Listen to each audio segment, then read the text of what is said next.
Nah, tonton berikut tips-tips kerja KPPS agar efektif, efisien, sehingga pulangnya nggak pagi-pagi amat.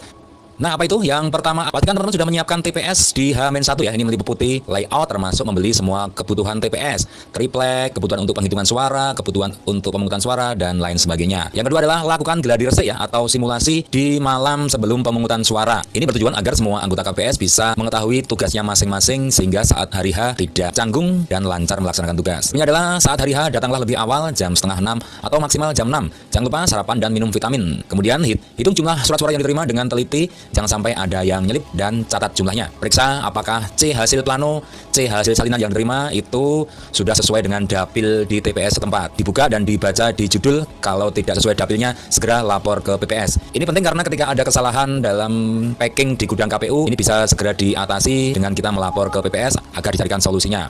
Yang berikutnya adalah saat pemungutan suara, jika pemilih sudah mulai sepi, lakukan pengisian data TPS pada C hasil salinan, kemudian mengisi sampul-sampul, termasuk menuliskan nama-nama anggota KPPS dan juga saksi-saksi yang hadir. Berikutnya adalah siapkan alat printer atau pengganda dokumen yang kondisinya baik. Bila perlu, siapkan cadangan agar saat digunakan tidak terjadi trouble. Namun apabila saat digunakan ini ada masalah, segera minta bantuan TPS atau bisa menghubungi TPS di sebelah.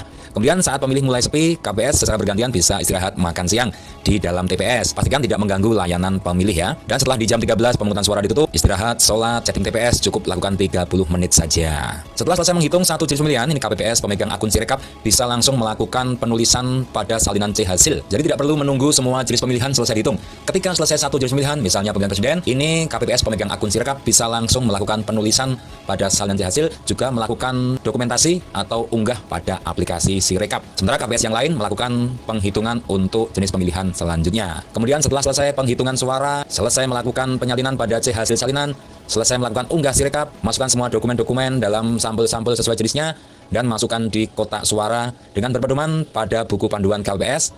Ini ada di halaman 40.